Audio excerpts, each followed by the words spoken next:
Bonjour à tous, nous sommes ravis de votre participation, de votre intérêt pour ce webinaire. Nous commencerons dans exactement 5 minutes pour permettre à tous les retardataires de nous rejoindre. Merci.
Bonjour à tous, rebonjour à tous. Merci de vous être rendus disponibles pour prendre part à notre nouveau webinaire.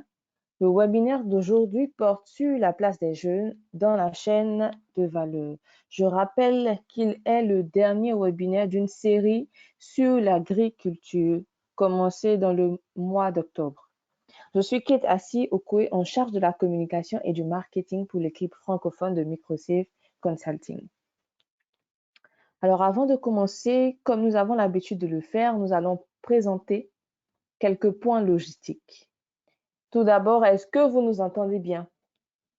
Je vous invite à répondre oui dans la boîte à questions qui se situe à droite de votre écran. Vous pouvez utiliser cette boîte pour poser vos questions tout au long du webinaire. Nous y répondrons à la fin du panel. Enfin, veuillez noter que le webinaire est enregistré et vous pourrez retrouver l'enregistrement sur notre site internet dès demain. Avant de rentrer dans le vif du sujet, permettez-moi, pour ceux qui ne nous connaîtraient pas, de vous présenter Microsafe Consulting, MSC, en quelques mots. MSC est une société de conseil internationale spécialisée en inclusion financière, économique et sociale. Nous sommes basés dans 11 pays à travers le monde et notre siège pour l'Afrique francophone se situe à Dakar. Depuis cette année, nous avons également ouvert des antennes au Cameroun, en Côte d'Ivoire et en RDC. En condensé, nous dirons que nous sommes au cœur de la révolution digitale depuis ses débuts.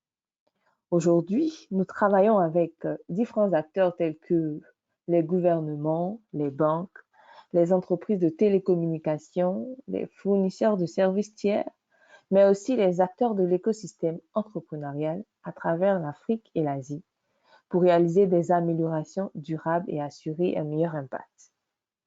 Nous offrons des conseils stratégiques et opérationnels et aidons à mettre en œuvre des programmes en utilisant nos données et nos idées provenant de nos travaux de recherche sur le terrain qui sont autant que possible enracinés dans une compréhension profonde des clients, de leurs besoins, de leurs perceptions, de leurs aspirations et de leurs comportements.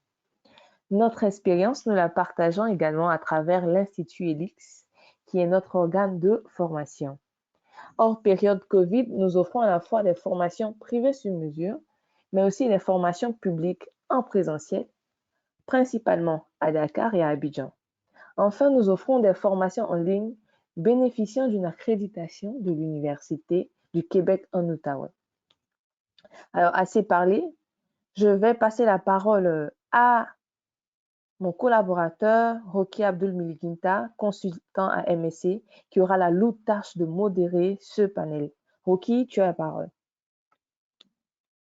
Merci beaucoup, Kate, pour cette introduction. Moi, c'est Rocky Abdul. Alors, bienvenue à ces webinaires qui portent sur quelle place pour les jeunes dans les chaînes de valeur agricoles. Alors, aujourd'hui, je serai avec Monsieur Noël Moulingagna et Madame Aurélie Mbogné qui auront l'opportunité de se présenter juste avant le début du panel. Alors, l'agriculture représente une part très essentielle dans l'économie de tous les pays africains. Et donc, elle a un rôle primordial à jouer dans la résolution de nos priorités continentales, qui sont l'éradication de la pauvreté et de la faim, la dynamisation du commerce intra-africain et des investissements, l'industrialisation rapide, la diversification économique, la gestion durable de ressources et de l'environnement, la création de l'emploi, la sécurité et la prospérité qui est partagée.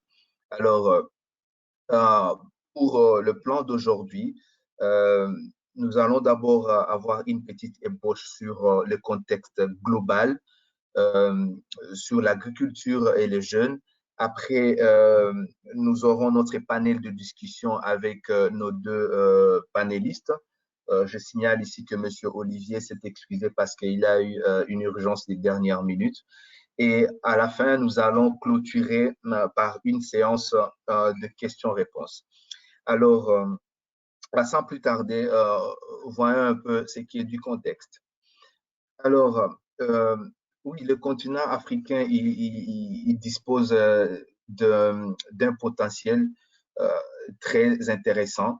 Alors, ce potentiel ici est décalé en 5 points et nous signalons ici que la liste n'est pas exhaustive. Alors, quand on parle des investissements agricoles en pourcentage des dépenses publiques, nous savons ici que les problèmes que font face les agriculteurs africains restent à ne pas désirer.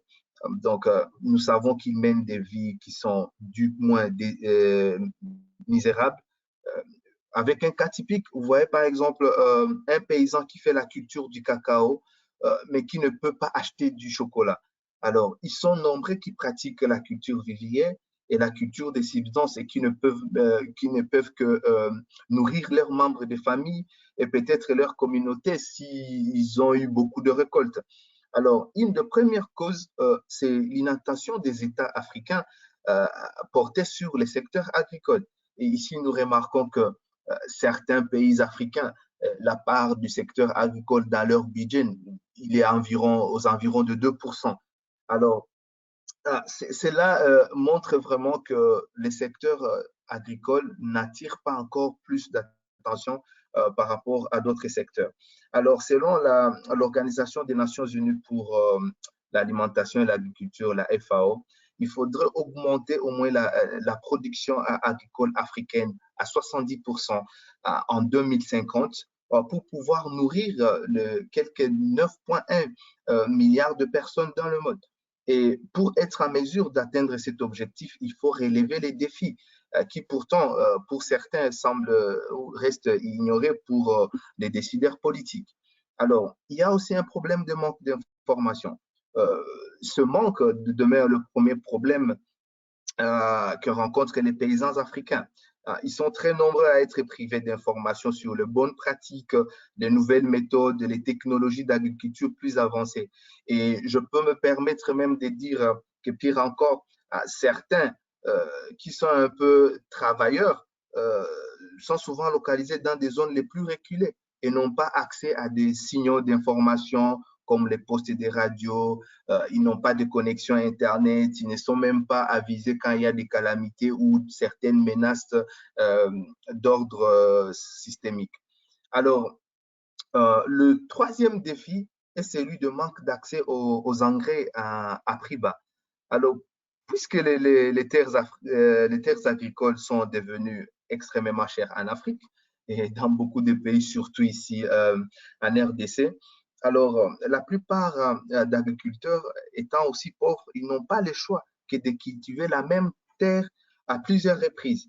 Alors, cette pratique-là abusée, alors la terre se dégrade et perd ses composantes nécessaires pour une bonne production agricole. Alors, voilà, je dis pour faire face à cela, les paysans font alors de l'usage des engrais qui sont artificiels. Et leur principale méthode, et on sait les conséquences de l'usage des engrais artificiels sur la qualité du sol et sur la production. Le quatrième défi est celui du manque de bons réseaux routiers et de bons marchés. Alors oui, après la production agricole, il faut quand même qu'il y ait de bonnes routes, des dessertes agricoles pour transporter le produit vers le marché. Alors, dans certains pays, les routes n'existaient pas. Et si elles existent, elles sont vraiment dans un état de délabrement très avancé. Alors, faute des systèmes aussi de stockage efficaces et qui sont appropriés, on se rend compte que les produits qui résistent très mal aux conditions climatiques telles que les tomates, les oignons, les légumes verts, pourrissent. Et c'est ça le gaspillage alimentaire. Et enfin, nous avons le manque de soutien financier. Beaucoup de pays africains n'ont pas de système formel de soutien financier aux agriculteurs qui leur permettront en fait, de développer ou de maintenir leur production agricoles. Et souvent, on parle beaucoup avec certains acteurs financiers. On s'est dit que même les modèles développés, les modèles de financement des activités agricoles ne sont pas adaptés. Euh, Par exemple, en RDC, nous n'avons pas une banque de financement agricole, spécifiquement dédiés aux agriculteurs, qui comprennent la situation des agriculteurs pour pouvoir leur offrir un service ou un produit spécifiquement désigné ou conçu pour eux. Alors, bien qu'il existe aussi de groupes de microfinance qui travaillent dans ces secteurs, on se rend compte que les agriculteurs sont très peu à avoir accès à ces groupes, si du moins il y a ces crédits-là qui existent, parce que ici, en RDC, le portefeuille crédit, moins de 2% du portefeuille crédit sont alloués au secteur agricole. Alors là, la majorité de ces personnes ignorent les procédures qui sont requises pour pouvoir accéder à un soutien de financement à long terme ou à moyen terme, ou quelles sont les conditions mises en place par ces institutions financières qui peuvent être remplies par certains. Et on le dit souvent que pour d'autres aussi, c'est compliqué. Alors, il faut aussi préciser que la mauvaise réglementation aussi du marché n'avantage pas le secteur agricole. Alors, pour finir, parlons un peu des opportunités et du potentiel à exploiter par rapport au marché africain. Alors, assurer la sécurité alimentaire et nutritionnelle du continent africain, je peux dire que c'est un enjeu qui est multisectoriel, global, lié de façon multiple à des conditions de vie de population. Alors, moi, je dirais que c'est bien le modèle de développement agricole qui est avant tout questionné ici en Afrique. Et face à la croissance aussi qui est attendue en Afrique, euh, avec 2 millions de jeunes aussi qui vont arriver sur le marché du travail chaque année, il faut promouvoir ces secteurs avec un fort contenu en emploi qui doit être un enjeu de toute première importance. Alors, l'agriculture et l'ensemble des secteurs agroalimentaires doivent constituer les secteurs productifs qui disposent du plus grand potentiel de création d'emplois. Mais cela suppose aussi de donner la priorité à la modernisation et à l'intensification des exploitations familiales. Alors, si nous devons parler de la population jeune en Afrique, on sait que la croissance de la population est en effet toujours très élevée, même si les disparités existent encore dans des régions.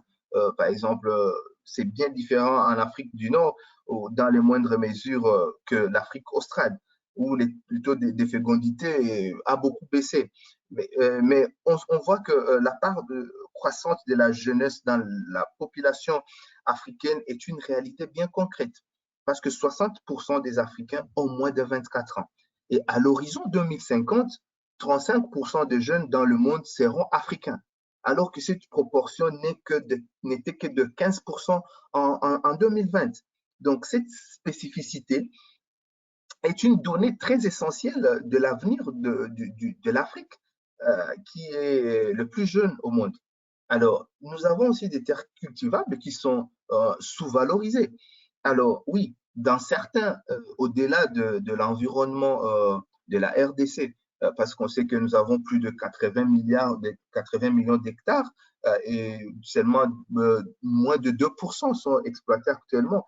Alors, on voit qu'en dehors de quelques exceptions concentrées en Afrique du Nord et dans certaines zones d'Afrique australe, les espaces subissent de fortes pressions foncières et avec un modèle d'agriculture beaucoup plus extensif. Donc, en moyenne, on se rend compte que, par exemple, les rendements céréaliers, ils sont de plus en plus grands. Alors, si on doit parler des ressources en eau qui sont souvent aussi sous-exploitées, ici, on se rend compte que l'Afrique dispose globalement de ressources en eau qui sont mal réparties, mais qui sont assez importantes, mais aussi sous-utilisées. Et il est estimé qu'à peine un tiers du potentiel d'irrigation fourni par les principaux fleuves du continent sont valorisés, en dehors, bien sûr, du bassin du Nil, du Niger et de l'Afrique australe. Donc, on se rend compte que le niveau d'exploitation de la ressource eau et par l'agriculture est encore très faible.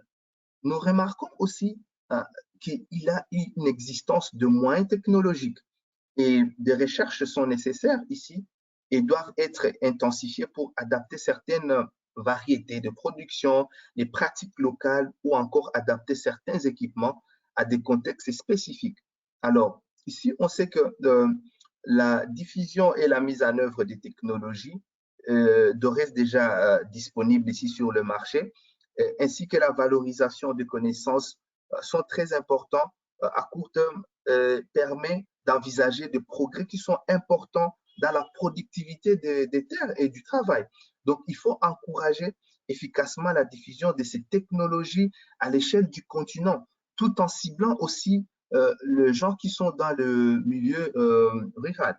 Alors, nous savons aussi que le marché africain en lui-même aussi présente des opportunités. Donc, c'est un marché qui est porteur. Oui, mais l'opportunité majeure ici pour la transformation des agriculteurs africains réside au fait dans les dynamismes des marchés alimentaires. Ici, la Banque mondiale estime que le marché alimentaire africain pourrait représenter une valeur de plus de 1000 milliards de dollars en 2020, contre 313 milliards aujourd'hui, donc en 2021. Donc, dans 9 ans, il y aura plus, la valeur aura presque triplé. Alors, si on doit parler aussi du dernier point qui est le cadre macroéconomique plus valorisé, on se rend compte que la situation économique des États africains est désormais propice à des politiques que moi je qualifie de volontaristes, parce qu'ici on se rend compte que le capital économique s'accumule puisque l'Afrique est la deuxième région pour la plus forte croissance économique, et donc ses ressources n'ont rien à voir à ce qu'elle était il y a 10 ans. Et de très nombreux pays ont des finances publiques relativement assainies et qui sont très importantes pour la croissance du secteur agricole. Alors, au-delà des détails que je viens de donner ici, il est important de se poser la question de savoir quelle est la place maintenant des jeunes dans l'agriculture en Afrique.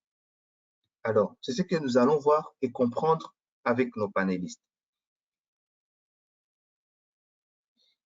Alors, place maintenant à notre panel de discussion avec nos invités du jour. Je demanderai à nos invités, Madame Aurélie et Monsieur Noël, de pouvoir ouvrir leur microphone.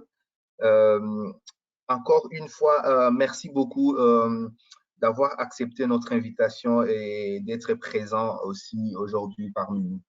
Alors, pour commencer, je vais commencer par Madame Aurélie. Donc, voilà, honneur aux femmes. Madame Aurélie, bonjour. Est-ce que vous pouvez vous présenter, s'il vous plaît?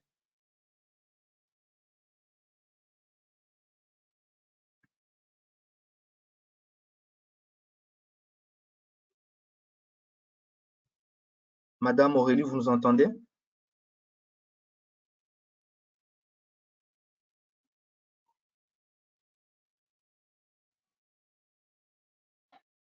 Bonjour, Oui, bonjour Madame Aurélie. je suis Bonnie Aurélie, jeune Camerounaise âgée de 33 ans. J'ai un master en banque et assurance. J'ai occupé différents postes dans une microfinance de la place au Cameroun, le CCPC, Crédit Coopératif Participatif du Cameroun. Et j'ai renoncé à travailler pour me lancer dans l'élevage en 2018, pour me lancer à titre personnel dans l'élevage. Et c'est comme ça que j'ai constitué un GIC qui fonctionne jusqu'à aujourd'hui. Merci beaucoup, Madame Aurélie. Nous sommes aussi avec Monsieur Noël Moulingania. Monsieur Noël, bonjour. Est-ce que vous pouvez vous présenter, s'il vous plaît? Ok, bonjour à tout le monde et je remercie Microsoft Consulting d'avoir organisé ce webinaire. Je réponds au nom de Noël Moulingania. Je suis congolais. Je suis actuellement coordonnateur d'un programme qu'on appelle Enable TAT. En fait, ça fait à peu près plus de 10 ans que je travaille dans l'engagement de jeunes en entrepreneuriat agricole. Oui, Donc, toute ma passion, c'est essayer d'engager les jeunes à utiliser l'agriculture comme un moyen pour créer leur propre emploi, mais pour aussi générer des revenus. Le programme TATS, qui est la technologie pour la transformation de l'agriculture africaine, a pour mission d'essayer d'utiliser toutes ces technologies qui ont été développées par la science, le mettre à la disposition des paysans, spécialement des jeunes, pour qu'ils puissent vraiment les utiliser pour leur bien. Et ce projet est actuellement actif dans 28 pays africains. Je crois que pour le reste, nous pourrons discuter et partager par la suite. Merci beaucoup.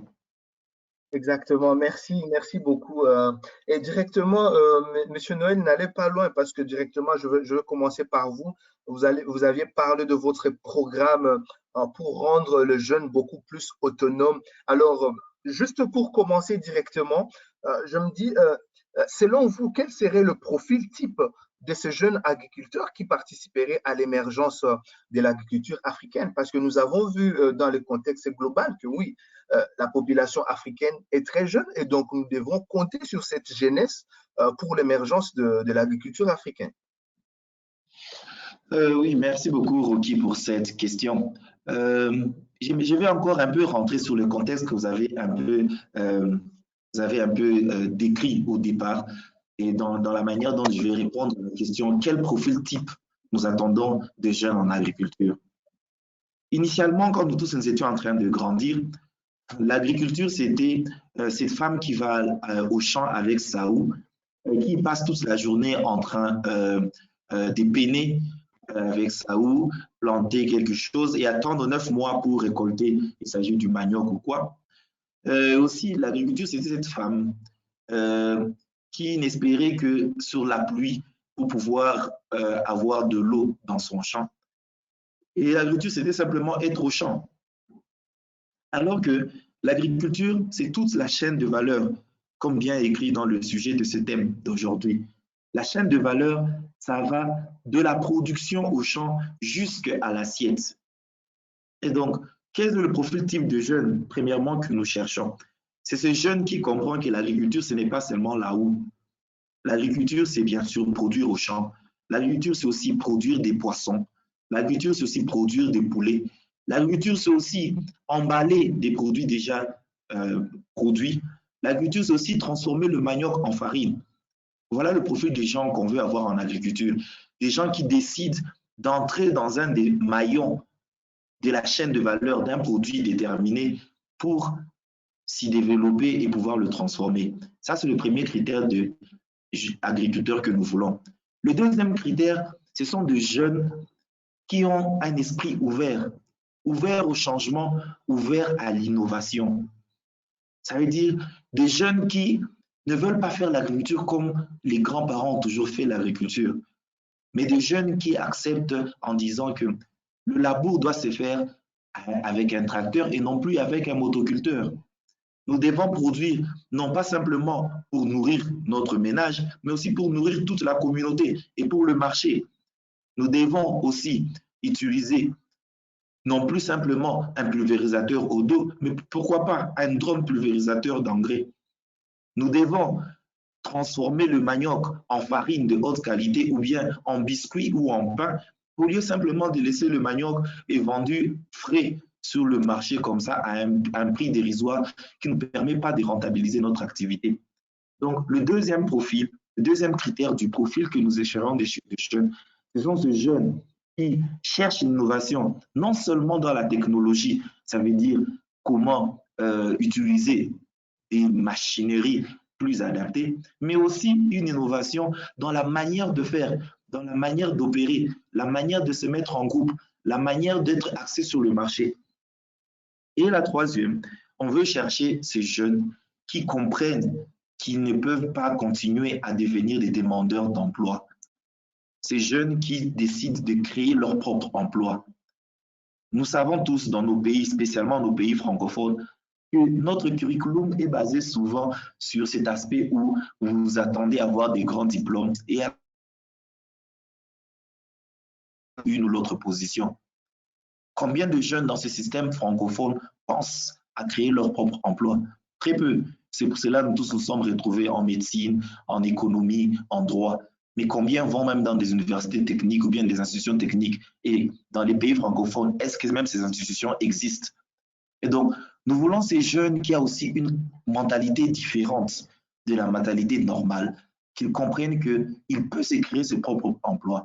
Et l'agriculture reste le seul domaine actuellement où les jeunes, on n'a pas besoin de longs diplômes pour entrer dans cette activité. Avec les potentiels africains, c'est la seule activité qui reste, qui peut englober le jeune que nous sommes en train d'avoir. Et donc, oui, Rocky l'a dit dans le contexte initial que le jeune, c'est un potentiel africain. Oui, la population africaine et les jeunes à 80%, mais aussi le jeune, c'est une bombe. C'est une bombe à retardement en Afrique. Parce que les groupes armés qui pullulent un peu partout, 70% de ces jeunes, 70% de ces membres sont de jeunes. Les terroristes, les kidnappeurs, les voleurs, tous ces gens qui sont dans ce monde de la tuerie, de la barbarie, ce sont des jeunes sans emploi. Et donc, il est important que nous mettons en place une agriculture qui va absorber ces jeunes et ces jeunes qui ont vraiment ces 3 critères que je viens d'énumérer si haut. Merci beaucoup. Merci beaucoup pour ces éléments, cher Noël, qui sont très importants et nourrissants. Comme le premier jet pour comprendre, c'est le genre de jeunes donc, les jeunes dont nous sommes en train de parler ici, qui doit participer à l'émergence du secteur agricole. Oui, j'ai beaucoup aimé la partie où vous dites que oui, c'est un atout, c'est une ressource d'avoir les jeunes, mais aussi, une fois, si ces jeunes ne sont pas encadrés ou si on n'a pas un bon plan pour les intégrer ou les inclure, que ce soit du point de vue professionnel, financier ou social, c'est aussi une bombe à retardement parce que si on se retrouve dans des zones à fort conflit armé, voilà, c'est la potentielle main-d'œuvre ou la base clientèle entre griffes pour le recrutement dans ce groupe armé. Alors, je veux rapidement me tourner vers Madame Aurélie. Je vous ai entendu parler lors de votre introduction que vous êtes parvenu à créer les GIC. Mais c'est quoi les GIC? On voulait aussi comprendre c'est quoi les GIC, quels sont ses objectifs et il intervient dans quel domaine spécifiquement?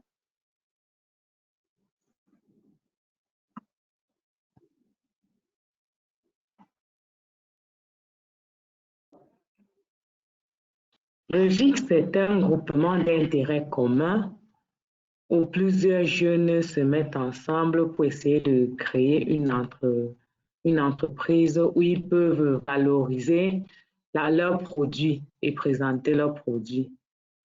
Bon, le Cameroun encourage beaucoup les jeunes à créer des GIC. Ils ont mis en place des mécanismes pour faciliter la création de ces GIC. Et le GIC que nous avons créé, nous faisons particulièrement dans la production de poulet et l'élevage de porc. Et nous produisons aussi notre propre maïs pour engraisser les animaux.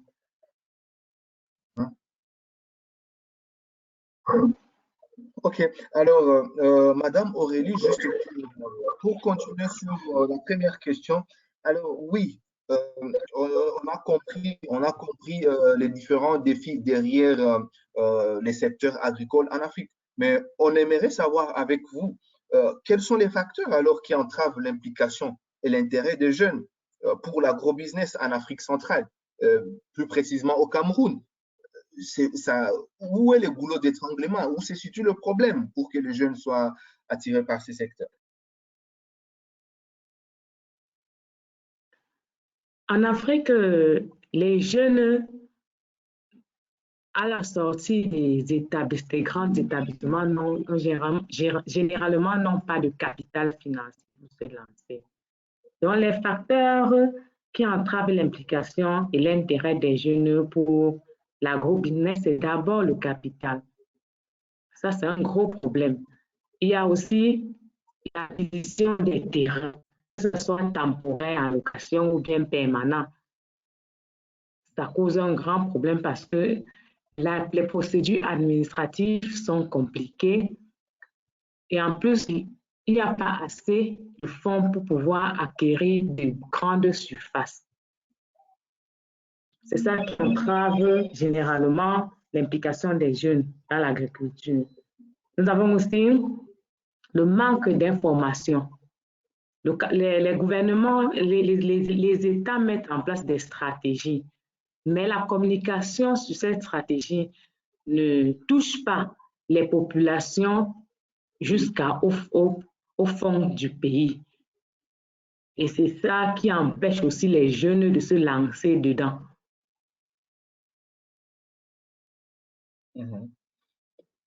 Ok, merci beaucoup. Alors, vous avez évoqué un point très important sur le manque de capital. Alors, j'ai eu à participer à plusieurs ateliers où on parlait exactement de financement des activités de jeunes. Mais il y a eu un questionnement qui vient toujours lors de financement des activités des jeunes et surtout des jeunes de l'Afrique francophone. Il est toujours dit qu'ils viennent avec de bons business plans, mais il y a un problème dans la mise en œuvre. C'est qu'il y a un comportement différent du comportement de l'Afrique anglophone. Là, à chaque fois qu'il y a un financement pour un quelconque business plan, si le bailleur passe une année, 2 ans après, il peut voir le fruit du financement. Mais cela n'est pas le cas souvent dans beaucoup de pays en Afrique francophone où on observe le détournement d'usage du financement. Est-ce que c'est le même cas qu'au Cameroun? Au Cameroun, c'est très courant. Et je pense que c'est une question de mentalité, c'est une question d'approche. Parce que les jeunes, quand ils se présentent devant des bailleurs de fonds ou bien des apporteurs de fonds avec le projet est porteur. Mais il y a une mentalité en Afrique francophone qui se dit, quand on a déjà l'argent, il faut qu'on dépense, on n'est pas obligé de rembourser, ce sont des subventions. Ils ne voient pas l'objectif qui se trouve derrière. Et on ne cultive pas ça chez nos jeunes. Moi, je pense que c'est la mentalité là qui se répand dans nos mœurs. Par contre, j'ai fait le Nigeria quelque temps. Par contre, dans ces pays anglo-saxons, pour eux, c'est un défi qu'ils se lancent de pouvoir réussir quand il a déjà obtenu des subventions. Pour lui, c'est un défi. Il veut relever ce défi. Chez nous, on fait ça avec tellement de laisser aller, tellement de désinvolture. Moi, je pense que c'est une mentalité que nous devons changer, jeunes en Afrique francophone. Ouais, et donc je pense que cela doit se passer par des séances de forte sensibilisation pour qu'on essaie quand même d'impliquer quand même les jeunes. Alors, juste pour finir sur cette intervention, dans les différentes participations aussi dans des ateliers avec les bailleurs de fonds, ils accusent aussi l'Afrique francophone de manque de confiance au sein de jeunes. Donc, il est rare de voir en Afrique francophone 2, 3, 4 jeunes se mettre ensemble pour créer leur propre business ou pour se lancer ou pour créer leur entreprise d'agro-business. Alors, Monsieur Noël, qui est souvent dans l'encadrement de jeunes, est-ce que c'est là aussi le cas pour la RDC?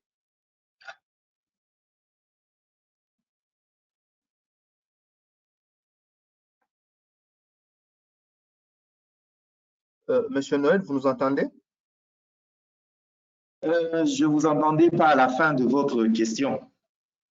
Oui, en fait, c'est par rapport à la question d'association, parce qu'on voit que les jeunes en Afrique francophone, ils aiment toujours évoluer en héros solitaires. Ils n'ont pas cet esprit d'association parce qu'on s'est dit que pour certaines activités d'agro-business, la demande quand même beaucoup de moyens, comme l'a bien noté Madame Aurélie, mais ils ne se mettent pas ensemble pour créer des activités. Alors, qu'est-ce qui explique cet état de choses? En fait, je l'ai dit déjà au début, dans l'Afrique francophone, il y a cette mentalité de bureaucratie, cette mentalité d'être employé que employeur qui vient dès les bas âges. Déjà à l'école, on nous apprend à venir aller écrire des lettres de demande d'emploi. Les cours que nous apprenons, c'est plus des cours de mémoire et très peu de cours pratiques. Et donc, en Afrique francophone, les jeunes sont toujours là à la traîne. Ils n'ont pas encore compris cet aspect-là entrepreneurial qui manque. Moi, la chance de travailler avec des jeunes anglophones et des jeunes francophones dans mon programme. Je veux te dire que s'il y a une opportunité, par exemple, de financement, le même jour où l'appel a été fait, vous pouvez avoir 10 anglophones qui soumettent leur offre. Mais les francophones attendront 2 semaines, 3 semaines, 4 semaines. Pourquoi? Ça ne veut pas dire que les francophones sont moins intelligents, parce qu'à la fin, quand vous faites même l'analyse de tous les documents, vous trouverez que les francophones a évalué tous les risques. Il a pris en compte tous les risques, alors que l'anglophone, lui, il a préféré, je veux commencer, je vais voir ce qui va arriver à la fin. Et donc, il y a vraiment cet aspect-là de changement de mentalité qui doit vraiment être pris en compte en Afrique. Nous devons vraiment suffisamment faire énormément de sensibilisation, changer même notre curriculum de formation. Notre système de formation francophone a vraiment suffisamment de lacunes. Nous devons inciter des jeunes à voir cet aspect à produire derrière sa parcelle, cet aspect à prendre des risques, ce qui n'est pas chez nous, chez les francophones, mais aussi cet aspect entrepreneurial, pas cet aspect d'être au bureau. Parce que même les jeunes, les peu de jeunes qui décident de se lancer véritablement en entrepreneuriat dans les pays francophones, dès qu'il arrive à commencer à avoir des revenus, il veut devenir le boss et employer des personnes.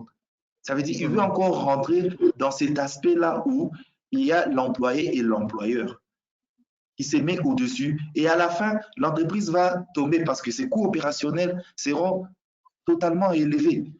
Et donc, c'est vraiment une culture qu'on doit vraiment formater dans la tête des jeunes qui sont dans les pays francophones pour les permettre de comprendre que l'entrepreneuriat, c'est un effort de chaque jour, mais c'est aussi un effort communautaire où on regarde les forces et les faiblesses des différents partenaires avec lesquels nous voulons travailler ensemble.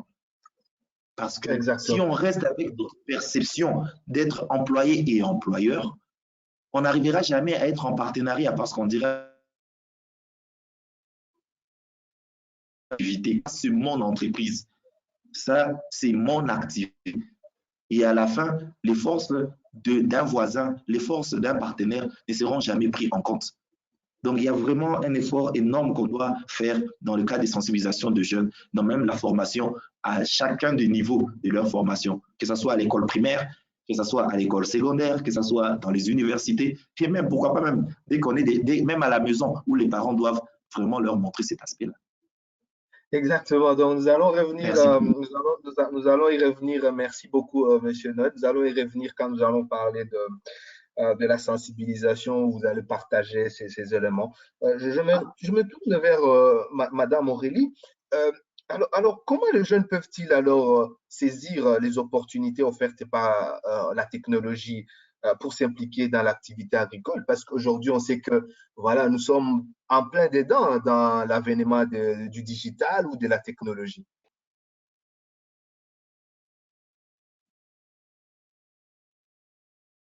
Les jeunes peuvent se servir de technologies dans la commercialisation de leurs produits.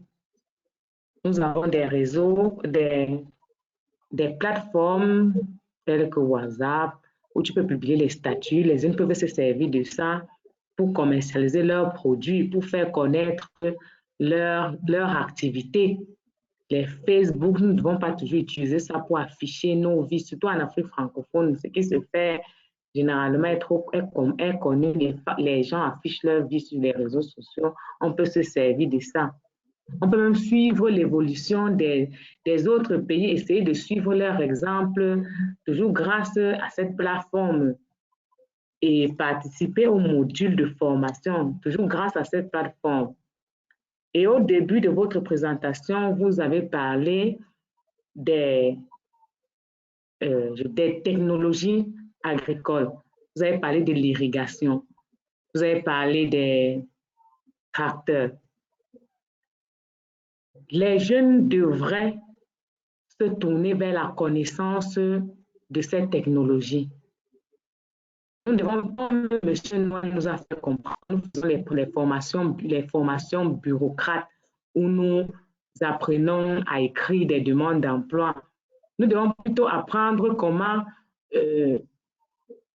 peut-être monter un tracteur, faire des formations dans ce genre pour pouvoir valoriser les technologies dans le domaine agricole.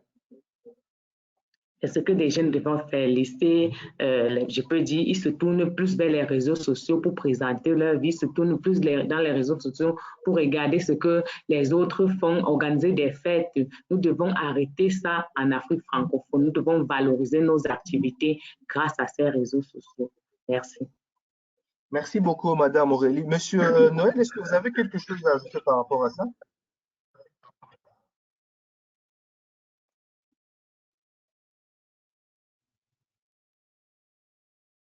Monsieur Noël, vous nous entendez? Je m'excuse, j'avais oublié d'ouvrir mon micro. J'avais dit que les technologies, il en existe. Il y en a parce que la recherche a trouvé beaucoup de technologies qui peuvent transformer cette agriculture africaine. Les Blancs, l'Europe, technologies qui peuvent nous permettre de quitter cette agriculture de subsistance en une agriculture vraiment basée sur les résultats d'une agriculture de marché. Mais à qui nous avons laissé l'agriculture d'abord actuellement dans nos pays? Nous avons laissé l'agriculture aux vieilles personnes qui ont 60, 90 ans. Ce sont eux qui restent dans les villages. Le peu de jeunes, combien sont de jeunes qui ont vraiment foi en agriculture? Ils sont très peu. Et donc, les technologies sont disponibles et les jeunes doivent d'abord trouver cette passion intérieure en lui, en fonction d'une activité déterminée. Et progressivement, après avoir trouvé une passion dans une activité, il va s'assurer d'avoir les moyens pour rendre cette activité dont il est passionné en une activité génératrice de revenus. Et c'est là où il va ajouter les technologies, il va ajouter les partenaires, il va ajouter même les connaissances additionnelles dont il a besoin. Et donc, il est vraiment important que les jeunes arrivent à prendre l'agriculture comme vraiment un véritable business. Un business là où on apprend. Ou dans mon pays, la RDC, vous verrez des personnes qui n'ont jamais mis le pied à l'école, mais qui parlent anglais, qui parlent chinois, mandarin, parce que ça fait partie des éléments, des outils dont ils ont trouvé importants pour faire leur propre business.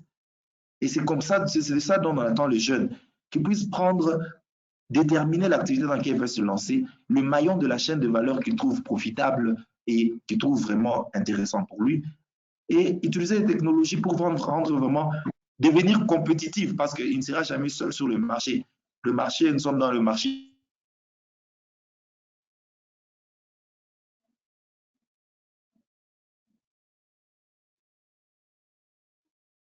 Oui, Monsieur Noël, nous avons perdu. Surtout avec l'Afrique, avec la récente signature du LAFTAC. Le marché sera toujours compétitif et rendre son activité. Je suis toujours là. Vous m'entendez? Oui, là, on vous entend. On vous a perdu pendant quelques secondes, mais là, ça va. Allô, vous m'entendez? OK.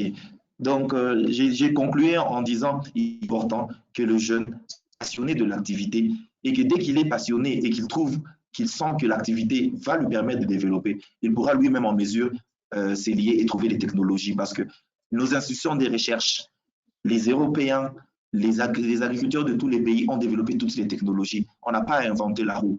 La seule chose qu'on a à faire, c'est adapter ces technologies créées à nos conditions dans lesquelles nous allons les travailler et les rendre meilleures. Merci beaucoup, Monsieur Noël. Alors oui, utiliser les technologies pour même accroître, même savoir. Nous avions partagé avec certains jeunes qui évoluent dans les fintech. Alors, ils ont mis en place des drones pour surveiller des grandes plantations ou pour savoir est-ce que les champs sont attaqués, quel est l'état de leur culture. Et voilà, moi, je pense que ce sont des éléments que nous devons utiliser euh, comme technologie pour faire avancer aussi l'agriculture. Alors, je reste avec Monsieur Noël. Oui, nous avons parlé de changement de mentalité, les jeunes ne pas informés, changement du curriculum de formation. Alors, la question, quels sont selon vous alors le meilleur mécanisme de sensibilisation ou d'action à mettre en place afin d'impliquer les jeunes dans l'agro-business? Oui, parce que voilà, on s'est dit que on doit les sensibiliser, mais concrètement, quels sont les mécanismes que nous devons mettre en place? Merci beaucoup pour la question. En fait, le jeune africain est en manque de repères. Je crois que c'est la meilleure réponse que je pourrais donner. Le jeune africain est en manque de repères. Ça veut dire, le jeune africain ne sait pas quel modèle suivre. La meilleure manière d'impliquer le jeune en entrepreneuriat agricole, en agriculture actuellement, c'est de trouver ces champions, ces personnes, ces rares personnes qui ont réussi en agriculture. Et donc, à travers même, par exemple, je vais prendre l'exemple de mon propre programme. Ce que nous faisons, ce sont des visites d'échange. Nous prenons un groupe de jeunes, nous les amenons chez un jeune qui a réussi, un jeune qui est prêt à partager ses expériences. C'est un jeune qui est prêt à leur montrer, non pas à des histoires, parce que les jeunes actuellement ne croient plus aux histoires. Ils ne croient plus aux bons romans, aux bonnes histoires qui sont écrites dans les livres, aux bons films qui passent à la télé. Il aimerait voir un autre jeune qui est dans le même contexte que lui réussir. Et ça va le motiver à faire comme lui, parce que le jeune veut faire comme son autre jeune. Le jeune a la nature copieur. Et donc, la plus grande sensibilisation serait de pouvoir d'abord identifier ces différents jeunes champions qui ont pris le risque de s'engager en agriculture et qui ont réussi. Parce que ce sont eux qui pourront partager les expériences avec les autres jeunes et les inciter à entrer en entrepreneuriat agricole. Et après ça, c'est aider ces jeunes, dès qu'ils ont vu une autre personne, à conceptualiser comment rendre meilleur ce que les autres sont en train de faire. À travers des formations, à travers des visites régionales ou bien internationales, des séances de portes ouvertes de foires. Donc, il est vraiment important que les jeunes aient un espace. Et actuellement, nous avons les réseaux sociaux, là où on arrive à mettre en place des plateformes d'échange, des plateformes de discussion, là où l'idée derrière tout, si je dois me résumer, c'est que le jeune a besoin de voir ce qui réussit. Ce qui réussit non pas à l'extérieur, mais ce qui réussit dans son environnement. Parce qu'on peut voir un bon Français réussir sa plantation de roi parce qu'eux, ils sont en France. Mais j'aimerais bien que quelqu'un à Dakar voit un autre jeune à Dakar réussir en entrepreneuriat agricole, réussir dans sa production de maïs, réussir dans sa transformation du lait en yaourt, bien réussir dans sa transformation du cacao en chocolat. Ça le motivera, ça lui donnera des idées et ça sera à lui de transformer ça. Et nous aimerions bien, après ça, qu'il soit dans une plateforme où, à chaque fois qu'il aura à faire une erreur, à chaque fois qu'il aura à découvrir quelque chose, qu'il puisse le partager avec les autres. Parce que chaque jour, la vie, c'est une école. On apprend chaque jour. Donc, la meilleure sensibilisation que moi je trouve, c'est vraiment identifier ces champions qui pourront partager avec les autres jeunes et les inciter à suivre leur modèle en faisant mieux par rapport au contexte et par rapport aux moyens mis en place. Merci beaucoup. D'accord, merci beaucoup. Monsieur Noël, si je peux me permettre de vous paraphraser, pardon. Donc, il y a le manque de partage des success stories avec les jeunes. Donc, voilà. Il y a la création ou la présence dans les networking. Donc, les jeunes doivent se retrouver vraiment dans des cadres d'échange où ils savent rencontrer les autres personnes, même les autres acteurs qui interviennent dans les chaînes de valeur agricole. Et enfin, changer l'image de l'agriculteur africain. Parce que oui, même moi personnellement, j'ai l'image de cet agriculteur qui doit être vieux, il marche pieds nus, il doit avoir sa houe sur son épaule. Voilà, il part le matin, il revient le soir avec un petit colis sur la tête. Voilà, c'est l'image là qu'on doit un peu changer du jeune ou de l'agriculteur africain. Merci beaucoup pour ces éléments. Alors, Madame Aurélie, est-ce que vous avez quelque chose à ajouter par rapport à ces trois éléments, s'il vous plaît? Je veux seulement appuyer ce que M. Noël nous a dit en disant que nous devons nous rapprocher des succès, de ces success stories. Et je peux dire comment nos gouvernements doivent aider ces success stories à donner une nouvelle image de l'agriculture, de l'élevage et leur aider à partager leur histoire. Ils peuvent écrire, vous avez parlé des réseaux sociaux. Moi, je dis, ils peuvent même partager ça via des bouquins, écrire leur succès, des bouquins où on pourrait faire en sorte que les jeunes accèdent à cela à des prix raisonnables. Ça, c'est aussi un truc qui serait vraiment intéressant. Mettre ça par écrit. Oui, Merci. oui, parce qu'on se rend compte que si l'agriculture en Afrique ne doit pas être voilà, ce métier-là par manque d'emploi. Monsieur Noël l'a bien précisé que ça doit être une passion. Alors oui, une passion, mais pour certains, c'est une passion qui demande quand même l'acquisition des connaissances. Mais on se pose la question de savoir quel est le coût d'acquisition aussi de ces connaissances, parce que voilà, c'est pour la plupart, on voit que peut-être les formations sont aussi chères, que les jeunes ne peuvent pas se les payer. Est-ce que c'est le cas aussi en RDC, M. Noël? Si on essaie de transformer l'agriculture en une science parfaite, on dirait que c'est cher. Mais l'agriculture, c'est le seul des métiers où on n'a pas besoin d'aller dans une école d'agriculture pour l'apprendre. Chaque jour, on peut apprendre l'une ou l'autre technologie, l'une ou l'autre technique et la mettre en pratique. Et d'ailleurs, qu'est-ce qu'il n'y a pas aujourd'hui sur YouTube? Qu'est-ce qu'il n'y a pas aujourd'hui en ligne? Donc, moi, je crois que ce n'est pas par manque de formation. C'est vraiment par ce souci d'innovation qui nous manque. Parce que les technologies sont là. Nous voyons ce que les autres font en ligne. Parce que, comme Mme Aurélie l'a dit, beaucoup de gens postent leur vie déjà sur les réseaux sociaux. Mais je suis sûr qu'aujourd'hui, si vous posez une question sur Facebook, sur LinkedIn ou bien sur WhatsApp, en disant « j'ai des problèmes pour faire la culture de ceci », en moins de 30 minutes, vous aurez des milliers de personnes qui chercheront à vous répondre.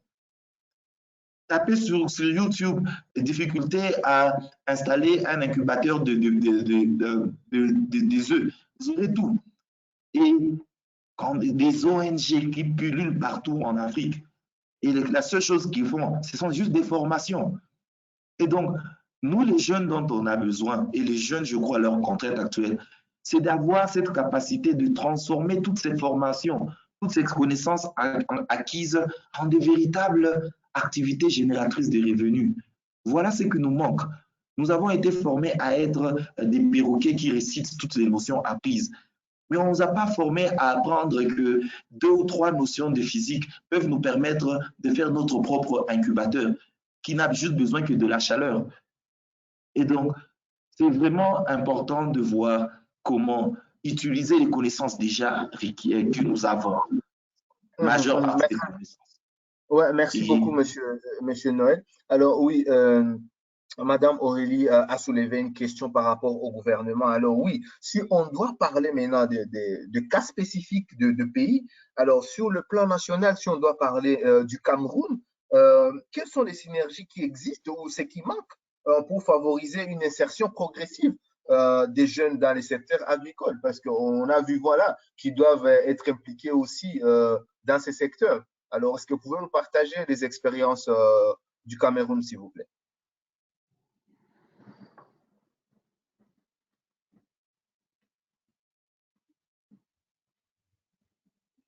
Madame Aurélie?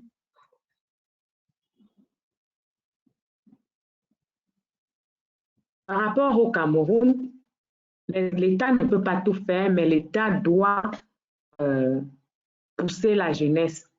L'État du Cameroun essaye de le faire car dernièrement, en 2017, il a lancé un projet qu'on appelle le PA Jeune.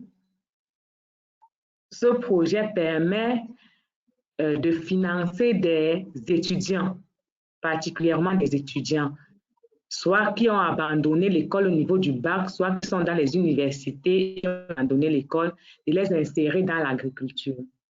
Mais ces projets ont certaines insuffisances, car les critères de sélection ne sont pas partagés pour que ces jeunes puissent maximiser, je peux dire quoi, plus maximiser leur chance de pouvoir accéder à la subvention. Donc là, nous comprenons qu'ils mettent en place des stratégies qu'ils ne suivent pas jusqu'à la fin, ce qui fait en sorte que le projet est toujours biaisé. Et l'information n'arrive pas jusqu'à dans les recoins du pays. Ce sont des gens qui en bénéficient, ce sont des habitants des populations des grandes villes. Et l'État ne travaille pas avec les grandes écoles de formation. La majorité des étudiants qui sortent des écoles de formation, comme chez nous avons la FASA qui fait dans l'agriculture, on les insère toujours au Minader. Comme M. Noël nous disait, nous faisons des bureaucrates, des ingénieurs de conception. Et ce sont des manquements qui ne favorisent pas l'accès aux jeunes, l'accès à l'agriculture, à la jeunesse. Donc, moi, je pense que le gouvernement devrait plus travailler sur ça et les ONG aussi qui viennent pour nous apporter des projets. Le jeune Camerounais devrait travailler le capital confiance. Parce que généralement, les ONG ne font pas confiance aux Camerounais. Ça, c'est un fait. Ils disent toujours que les Camerounais n'ont pas de parole. Donc, le jeune Camerounais doit travailler son capital confiance parce que je pense que pour un entrepreneur, c'est le point le plus important. Merci. OK, merci beaucoup. Avant de prendre les avis de M. Noël, juste pour rappeler aux participants, nous sommes en train d'atterrir. Alors, si vous avez des questions, nous sommes déjà en train de recevoir quelques-unes. Si vous avez des questions, vous pouvez les écrire dans la boîte à questions, juste à droite. Vous cliquez sur questions, vous écrivez la question et vous la soumettez. Et lors de la séance de questions-réponses, on pourra y répondre. Alors, oui, Monsieur Noël, Madame Aurélie vient de partager le cas spécifique du Cameroun. Qu'en est-il de la RDC? Je crois que la vision de la RDC n'est pas vraiment différente du Cameroun. En fait, ce que nous avons remarqué ici en Afrique, c'est que nos gouvernements ont tendance à copier les approches qui ont été prises par les autres pays en disant, oui, il faut des financements aux jeunes, financement aux jeunes, financement aux jeunes. Ils ont mis en place beaucoup de programmes, beaucoup. En RDC, il y a le grand PJAB qui est là depuis 2016, qui n'a apporté aucun résultat. Et il y a suffisamment de programmes que je peux citer. Et c'est là, c'est le long de partout en Afrique. Parce qu'on a plusieurs fois travaillé avec la Banque africaine de développement, la Banque mondiale. Il y en a beaucoup. J'ai même une fois été au Cameroun et ça n'a pas été fameux. Et donc, je crois qu'il est important d'aller dans l'environnement. Je crois que quand vous avez fait votre introduction de contexte global, vous avez parlé de ça. Prenons le cas par exemple de la RDC. Aujourd'hui, il y a un programme qu'on appelle le PJAB. C'est un programme de la Banque africaine de développement qui a mis en place 56 millions de dollars qui doit financer les entreprises de jeunes. Mais ça n'a jamais commencé. Pourquoi? Parce que de quelle agriculture on parle? Dans quel contexte on veut parler de financement de jeunes? Le premier contexte, c'est que d'abord le budget national, c'est moins de 3% qui est alloué à l'agriculture. Ça veut dire dans quel contexte d'agriculture on est en train de parler. Deuxièmement, vous verrez de quelle infrastructure on va parler. Il n'y a pas de route. Ça veut dire les zones de production par rapport aux centres de villes qui sont constitués des marchés. Il n'y a aucune route qui peut faciliter cet accès. Et donc, même si on finance un jeune avec $1 million et on le mettait dans un coin reculé qui est le site de production, jamais son produit n'arrivera sur le marché et jamais il sera profitable. Et donc, quelles sont les infrastructures de transformation? L'eau, l'électricité, est-ce qu'il y en a tout ça? Les banques, parce que c'est un fonds de financement de capital qui sera même domicilié dans des banques commerciales. Leur taux d'intérêt, c'est autour de 25 à 30% l'an par rapport à un prêt qu'on peut donner à un jeune. À quel jour l'agriculture aura une activité qui a un taux de remboursement de l'an de 30%? Et donc, c'est tout un environnement autour de l'encadrement de jeunes que les pays n'arrivent pas à comprendre. C'est un processus dans lequel les pays doivent se lancer. Après, non seulement changer l'environnement dans l'agriculture, mais changer l'environnement politique. Vous avez parlé de l'accès aux engrais, l'accès aux intrants. Dans de nombreux pays européens, tout est exonéré. Quand on achète un engrais, on achète des équipements agricoles, c'est exonéré. Mais en RDC, acheter un véhicule et acheter un tracteur, ce sont les mêmes taxes que vous payez à la douane. Et donc, oui, les pays africains font semblant de pouvoir travailler sur l'engagement des jeunes entrepreneuriats agricoles, mais ils oublient que ça doit d'abord être dans un environnement propice pour la création de ces emplois en agriculture. Et donc, ce qui marche actuellement par rapport à certains pays, c'est l'agriculture urbaine, ok, mais est-ce que l'agriculture urbaine pourra vraiment transformer cette agriculture dont nous voulons parler et devenir le moteur de développement? Je ne crois pas. Et donc, oui, les pays s'efforcent, mais je dirais non. Il y a encore suffisamment d'efforts à faire au niveau de la politique des pays pour vraiment se rendre compte et transformer cette agriculture en une activité ou un secteur attirant pour les jeunes parce qu'ils pourront avoir le pays qui sera derrière eux pour leur permettre d'avoir des résultats. Merci beaucoup. Merci beaucoup, Monsieur Noël. Alors, oui, nous sommes en train de clôturer dans 4 et 5 minutes pour commencer à prendre les questions. Alors, nous avons tellement parlé de partage des success stories. Alors, je commence par Madame Aurélie. Alors, est-ce que vous avez un cas bien spécifique de ces jeunes entrepreneurs que vous connaissez, qui est autour de vous, que vous avez encadré, que vous avez incubé, et qui a réussi sur un axe d'intérêt dans l'agro-business que vous aimeriez partager avec nous?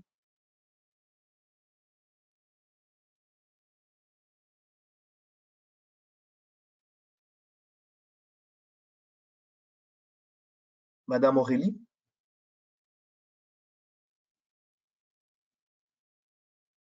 Je viens d'activer. Je vais partager l'histoire d'un membre de mon GIC. Je ne peux pas dire qu'il a réussi parce que c'est récent et avec les troubles dus au Covid, l'activité n'a pas vraiment bougé, mais c'est sa persévérance, sa passion et sa détermination qui est, je peux dire, une locomotive pour le GIC.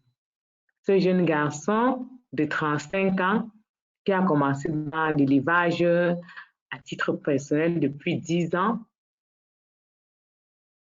il ne bénéficie pas de financement, mais il est tellement malin qu'il passe des partenariats avec des provenderies et des accouvreurs.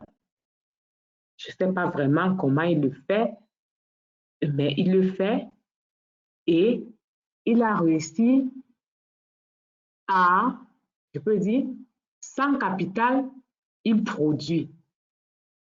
Pour une personne qui a fait dans la finance comme moi, c'est un point qui me marque beaucoup parce que les jeunes disent toujours on a besoin de capital.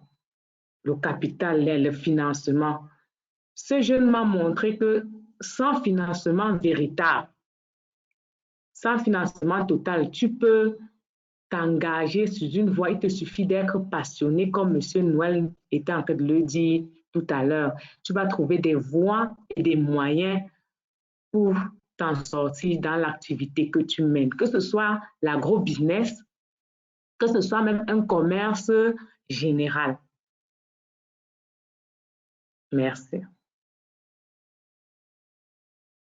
Merci beaucoup. Alors, Monsieur Noël, vous avez un cas à partager avec nous?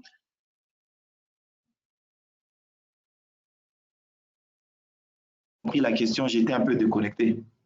Oui, je disais, comme on parlait du partage des success stories, est-ce que vous avez un cas bien spécifique des réussites, soit d'un entrepreneur qui est à côté de vous ou que vous avez déjà encadré et que vous aimeriez bien partager avec nous?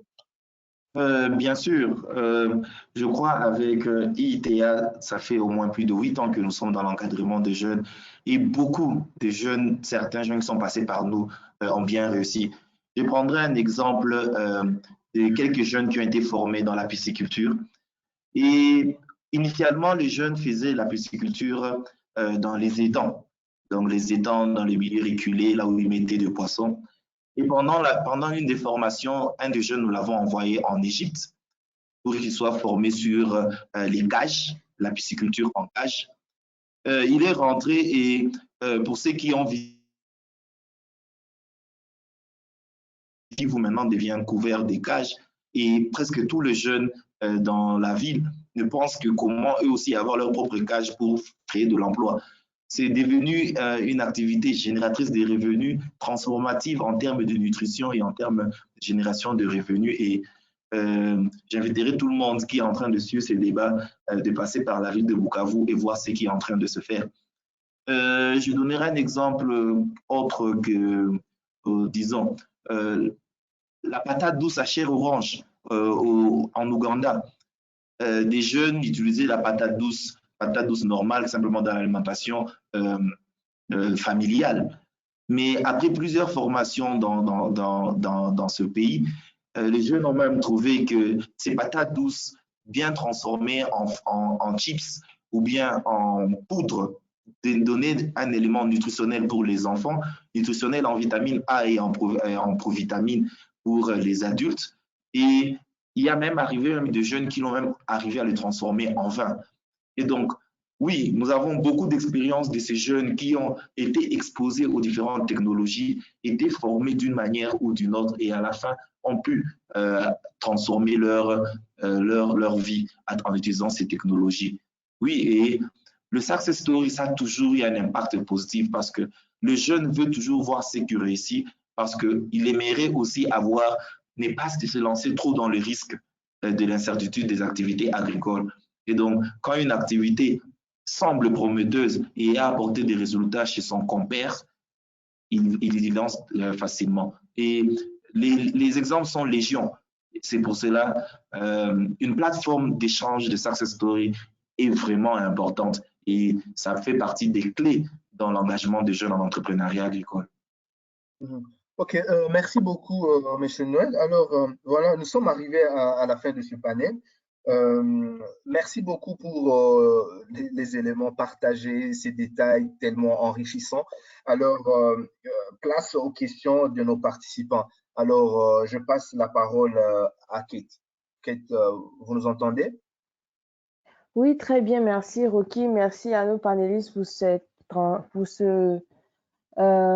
cette session très enrichissante. Alors, une question que nous avons ici, c'est quelles sont les interventions de l'ITA en faveur des jeunes en RDC et quelles sont les conditions pour aider les jeunes?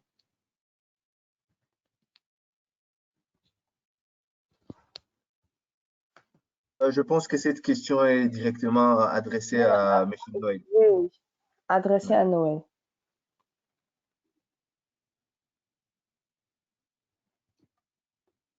Il semblerait qu'il ait un souci de connexion en ce moment, malheureusement.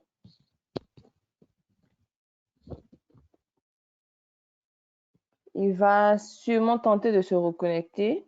Mais avant cela, j'aimerais partager par contre certaines contributions des participants que nous avons. Tout au long de la session, nous disions que nous disions qu'il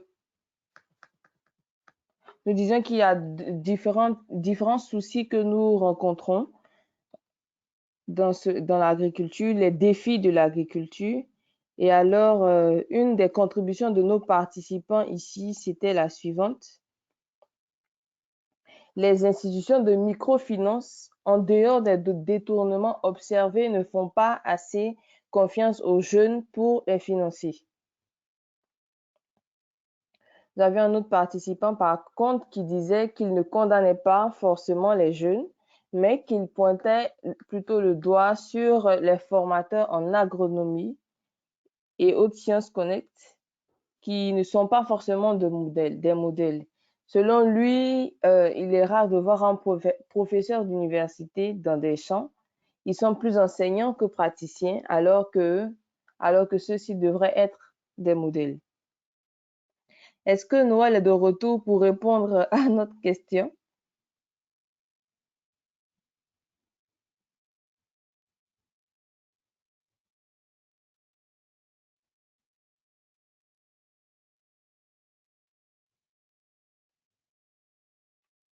Allô, Noël, vous nous entendez? Oui, je vous entends très bien. Donc, D'accord. Est-ce que vous avez pu entendre la question que j'ai posée ou vous voulez que je la reprenne? j'ai entendu la fin de la question où vous disiez les microfinances ne font pas confiance aux jeunes et l'autre question où les enseignants ne sont pas des modèles.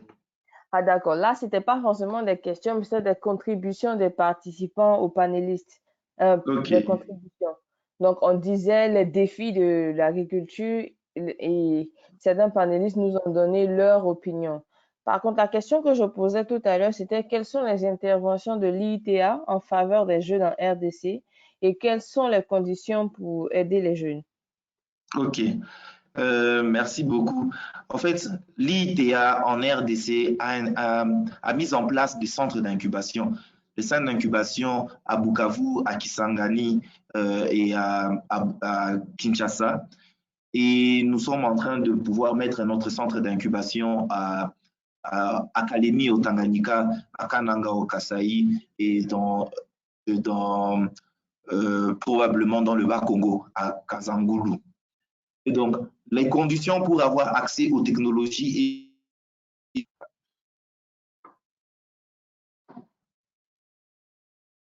j'espère que je suis toujours là. Ah oui, mais on vous a perdu pendant quelques secondes. Ok, donc ce que je voulais dire, il n'y a pas de conditions particulières pour avoir accès à un accompagnement technique. Donc, la seule chose dont on a besoin, c'est que le jeune s'approche des ITA, des stations des ITA. Le bureau est toujours ouvert et qu'il ait une demande précise. Parce que ITA, ce n'est pas une structure de financement, bien sûr, mais c'est une structure de connaissance des technologies. Donc, c'est qu'on s'attend souvent à ce qu'un jeune dise je suis dans la culture de la tomate et j'ai des problèmes X, Y et Z. Donc là, ITA va vous apporter la réponse. Ou bien, je voudrais me lancer dans la production de maïs graines. Qu'est-ce que vous pensez? Quels sont les conseils que vous pouvez me donner? Vous aurez automatiquement des réponses.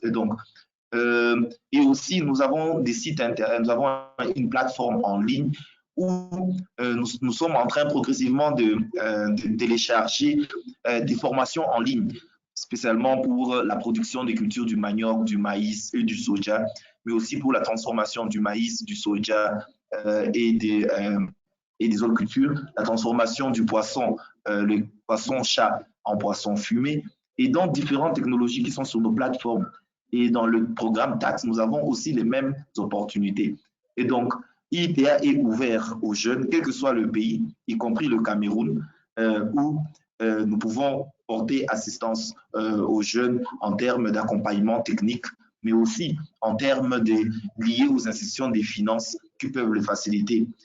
Pour la RDC, nous sommes vraiment avancés au niveau de Bukavu, où nous avons un partenariat avec SMICO, SMICO qui est une institution de microfinance basée dans la ville de Bukavu, et notre partenariat s'allonge jusque dans la ville de Kalemi et Uvira, où de jeunes, s'ils passent à travers ITA, peuvent avoir des facilités d'accès au crédit.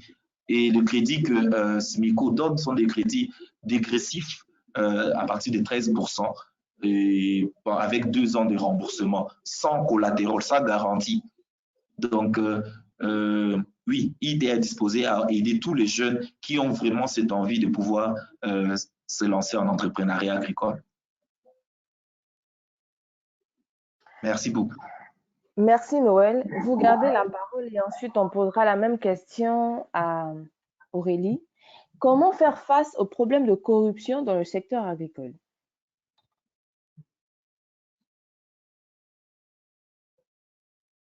Je vous ai perdu. Je reprends ma question. Comment faire face aux problèmes de corruption dans le secteur agricole? Problème de corruption. Comment y faire face? Je ne savais pas qu'il y avait la corruption dans le secteur agricole, mais peut-être je peux dire comment faire face aux problèmes de corruption dans l'établissement des entreprises ou bien dans les politiques nationales. Je sais que les jeunes ont toujours eu des difficultés à créer leur propre entreprise parce que le processus d'enregistrement d'entreprise ou bien d'avoir tous ces documents officiels, c'est un processus qui est parfois difficile. Mais au moins, pour la RDC, ces dernières années, il y a déjà des guichets uniques qui ont été créés qui permettent à moins de $100, je crois, à 80 $ à un jeune de pouvoir enregistrer son entreprise. Et nous, souvent, personnellement, moi, j'encourage les jeunes à enregistrer leur entreprise comme des coopératives agricoles parce que ça leur permet, dans les premières années de leur opération, de ne pas être débitaires suffisamment des taxes qui sont liées aux entreprises. Donc, comment réduire la corruption? Je crois que la corruption est du niveau national. Le jeune ne peut rien, mais c'est s'assurer simplement que le jeune comprend les lois du pays, la loi du pays, et c'est déterminer quelle est l'option favorable à lui comme une start-up dans laquelle il doit se lancer pour qu'il ne se tombe pas dans le processus de corruption, corrompre tel service. Et la manière la plus simple, comme je l'ai dit, c'est s'enregistrer comme une coopérative. Comme la coopérative, vous avez juste besoin d'une lettre qui vient de l'administrateur du territoire. Dans le milieu rural, on ne paye presque rien. Et quelques frais connexes qui sont vraiment dérisoires.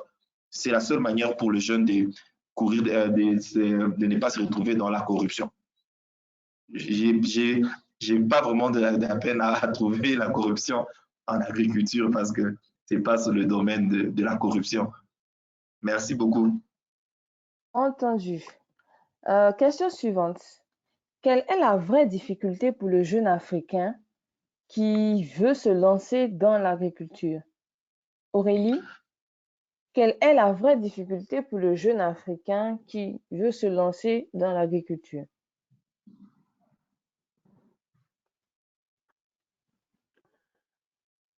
Pour moi, la vraie difficulté pour le jeune Africain, c'est la passion. C'est la passion qui est la difficulté parce que les jeunes Africains sont tellement tournés vers les bureaux qu'ils ne comprennent plus, ils ne donnent plus de la valeur au travail manuel. Ils n'ont plus cette passion de se rapprocher de la nature même. Pour moi, c'est la principale difficulté parce que quand tu as la passion, le capital suit, le financement va suivre. Tu vas développer différentes méthodes pour pouvoir te constituer un financement. C'est la passion, le manque de passion qui est la principale difficulté pour les jeunes dans les pays africains. Merci. Merci Aurélie. Et selon vous, Noël, quelle est cette difficulté? Je crois Aurélie a bien répondu. Moi, je crois que le premier blocage, c'est le jeune lui-même. Parce que y a un adage qui dit ce qui se conçoit bien s'énonce clairement et le mot ou les actions pour le faire viennent aisément. Donc, si le jeune lui-même arrive d'abord à enlever ce blocage individuel où il se décide de bien concevoir son idée et avoir la passion pour mettre en place son idée, toutes les autres difficultés qu'il rencontrera sur la route, ça sera des difficultés. On ne dira pas que ça sera facile de pouvoir atteindre, mais ça sera des choses qu'il pourra facilement développer des mécanismes pour pouvoir passer au-delà de ça. Parce que chaque jeune aujourd'hui, quand vous le retrouvez sur la route, vous demandez quel est ton plus grand problème? Je n'ai pas d'argent. Mais même si vous lui donnez l'argent, qu'est-ce qu'il devient le lendemain? il prend une deuxième femme, si c'est dans le milieu rural, si dans le milieu urbain, c'est acheter un nouveau téléphone, ou bien acheter un véhicule, ou bien acheter, être chaque jour dans des bars, parce qu'il a beaucoup d'argent qu'il ne sait pas capitaliser. Et donc, moi, je crois que c'est le jeune lui-même qui est son premier blocage, parce qu'il doit avoir cet esprit-là de pouvoir conceptualiser son idée et progressivement mettre en place son idée, et chaque moyen qui lui sera mis en disponibilité, il pourra vraiment l'utiliser d'une manière rationnelle. Donc, le plus grand défi, c'est d'abord le jeune lui-même. Merci beaucoup. Merci Noël. Question pour Aurélie. Si un jeune Camerounais voulait se lancer dans l'agrobusiness, quels seraient vos conseils? Selon vous, quelle culture rentable pourrait-il faire? Où trouver le financement? Aurélie.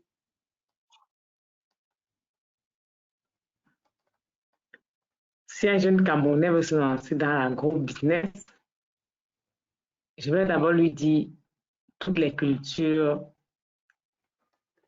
sont rentables.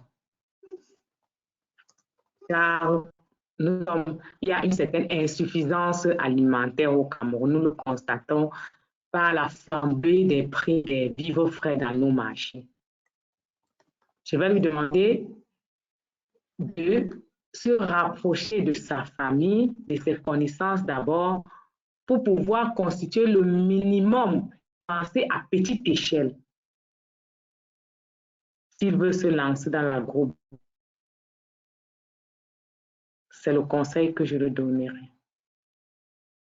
Car s'il attend les aides du gouvernement, des institutions financières, d'abord, la procédure est longue. Tu vas attendre pendant combien d'années? On va te demander des années d'expérience. Est-ce que tu as cette expérience?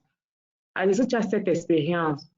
Je vais encore demander aux jeunes, accompagnez-vous, rapprochez-vous des professionnels. Rapprochez-vous de ces professionnels, faites des formations, participez à des formations, allez vers des personnes qui font déjà dans l'activité, dans la production. Rapprochez-vous pour connaître quelles sont les difficultés.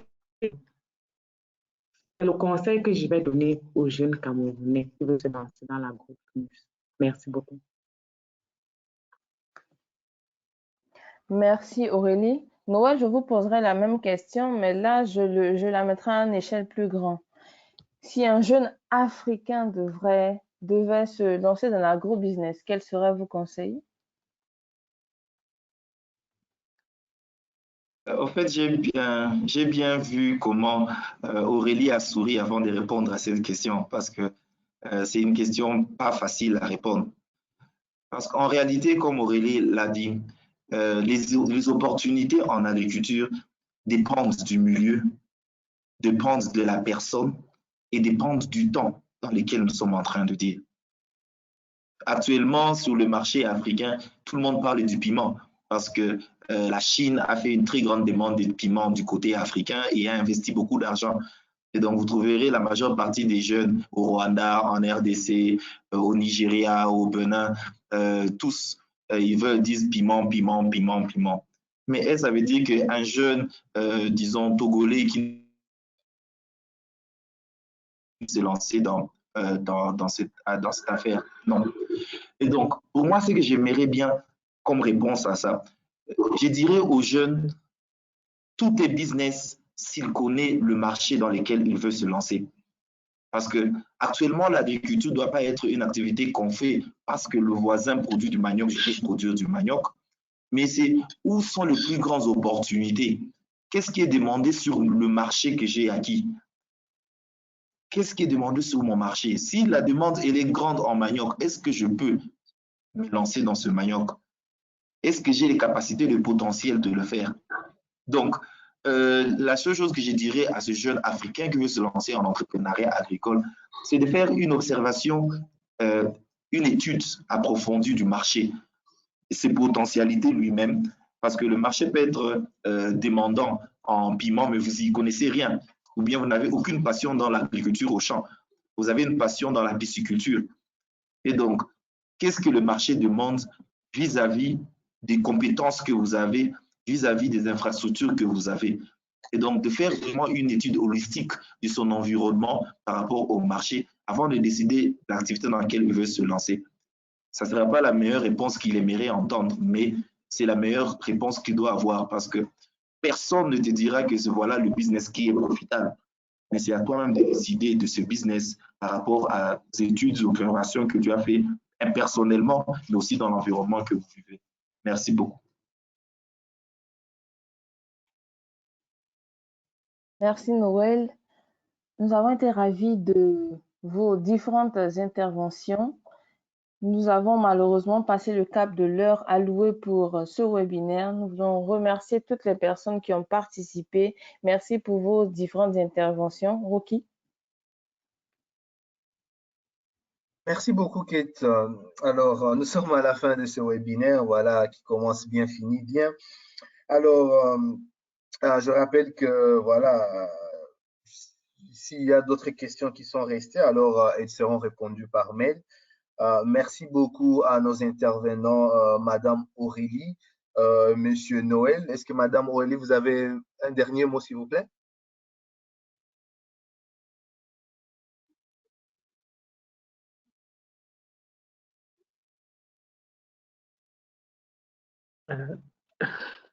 Je voudrais dire merci pour cette opportunité que vous m'avez donnée. Et je voudrais aussi dire merci parce que c'est quand vous êtes entré en contact avec moi que j'ai su qu'il y avait des plateformes pareilles, j'ai fait des recherches. Le mot que je voudrais dire, c'est d'encourager vos différents efforts. Et si possible, essayez de nous donner les informations sur les différents systèmes financiers qui interviennent dans l'agro-business. Et comme M. Noël a dit, je pense qu'il a ses bureaux au Cameroun. S'il pourrait, je peux dire, vulgariser l'information sur des plateformes pour les diriger vers je peux dire quoi, ces différents partenaires au Cameroun. Si c'est possible. Merci. D'accord, merci beaucoup. Monsieur Noël, votre dernier mot. Moi aussi, comme mot de clôture, je vais d'abord dire merci à Microsoft Consulting d'avoir organisé ces webinaires parce que nous avons vraiment besoin de ce moment de partage et de discussion avec les jeunes en Afrique. Comme on a dit, le manque d'information, c'est vraiment une plaie qui est en train de détruire l'Afrique. Et nous devons aider nos jeunes à connaître quels sont les potentiels opportunités qu'il y a à l'extérieur. Je veux aussi conclure en disant que l'agriculture reste le seul domaine qui peut engager les nombreux chômeurs jeunes que nous avons en Afrique. Et donc, c'est à nous, chacun de son côté, de pouvoir encourager l'Africain à s'engager en entrepreneuriat agricole, de pouvoir mettre en place ce genre de plateformes d'échange et de discussion, mais aussi de pouvoir devenir des modèles pour les autres jeunes en qui peuvent vraiment copier et suivre l'exemple. Donc, je voulais dire que je suis toujours disponible à pouvoir répondre. Mon institution est toujours fortement engagée dans l'accompagnement de jeunes, spécialement en agriculture, parce que nous voulons vraiment faire de l'agriculture le pilier de la transformation de notre économie, la transformation de notre continent. Donc, merci beaucoup. Merci beaucoup. Je vous présente alors le webinaire que nous aurons en date du 4 novembre qui va porter sur de la conception à la performance du réseau d'agents en RDC, expérience et pistes de solutions avec des panélistes très passionnants et vraiment très intéressants et qui possèdent des connaissances sur le réseau d'agents depuis la conception jusqu'à la performance. Alors, je vous invite aussi à vous inscrire à ces webinaires pour qu'on puisse aussi passer de moments intéressants. Alors, merci à tous les participants et à toute l'équipe support aussi. Merci, Kate. Continuons notre conversation sur Twitter, sur LinkedIn, sur tous les réseaux sociaux, Microsoft Consulting. Alors, on est à votre disposition. Merci beaucoup et à très bientôt. Au revoir. Bye bye à tout le monde.